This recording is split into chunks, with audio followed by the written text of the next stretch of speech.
حمیدالله ټیکټاکرو ملګري ټول حقیقت راښکاره کړی چې حمیدالله په خپلو لاسو باندې خپل ځان ولې قتل کو، اخر داسې حرکت یې ولې وکړو. په ټیکټاک یو څو لایک یو څو فالوورو لپاره یې خپل ځان ډېر بېدردۍ سره قتل کو. دوستانو که چېرې تاسو د حمیدالله د ملګري د خبرو نه ځان خبرول غواړئ، اوسه پورې چا زموږ د چینل مخه نه وي سبسکرایب کړی، هم زموږ د چینل مخه سبسکرایب کړئ، د نشان څخه مخه ووهئ چې زموږ هر یوه نوې معلوماتي ویډیو تاسو ته په اسانۍ سره میلاویږي. دوستانو دا واقعه د نن نه یو هفته مخکې په سوات کې رامخې ته شوې وه چې یو حمیدالله د 19 کالو شاه زلمی راپاڅي او د ټیکټاک یو څو لایک یو څو فالوورو لپاره خپل ځان ډېر بېدردۍ سره قتل کوي. دوستانو د هغه ملګري ټول حقیقت راښکاره کړی دی. د هغه ملګري ویلي دي چې حمیدالله د یو څو لایک او یو څو فالوورو لپاره خپل ځان نه دی قتل کړی، بلکې د حمیدالله یوه جینۍ خوښه وه، یو هغه جینۍ سره یې چې تعلقات و، د هغه تعلقاتو په وجه باندې حمیدالله سره هغه جینۍ تعلق ختم کړی و. نو حمیدالله په دغه باندې غوسه ولګله او ځان نه یې ویډیو ساده کړه او د هغه جینۍ ښودونکو لپاره یې خپل ځان ډېر بېدردۍ سره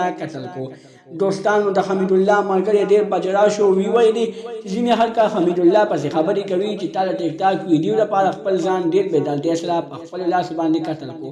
خو نه دوستانو د حمیدالله ملګری په ژړا شو او ویې ویلې چې حمیدالله د ټیکټاک ویډیو او د ټیکټاک یو څو لایک یو څو فالوورو لپاره خپل ځان نه دی قتل کړی، بلکې د حمیدالله یوه جینۍ خوښه وه، د هغه جینۍ په وجه باندې خپل ځان ډېر بېدردۍ سره قتل کړی دی.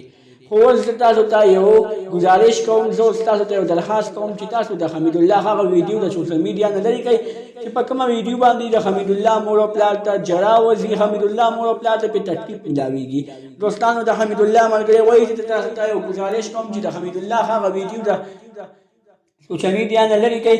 موږ د حمیدالله د ټیکټاک اکاونټ هم ډیلیټ کړی دی، موږ هلته ډیلیټ کړي. تاسو خپل ګزارش وکړئ، تاسو ته زموږ درخواست دی چې تاسو هلته ډیلیټ کړئ چې د حمیدالله مور او پلار له بار بار هغه ویډیو په مخه نه ورځي. دوستانو دا و د حمیدالله د ملګري خبرې. زموږ دا ویډیو خوښه شوې وي زموږ د چینل مخه سبسکرایب کړئ، د نشان څخه مخه ووهئ چې زموږ هر یوه نوې معلوماتي ویډیو تاسو ته په اسانۍ سره میلاویږي. والسلام.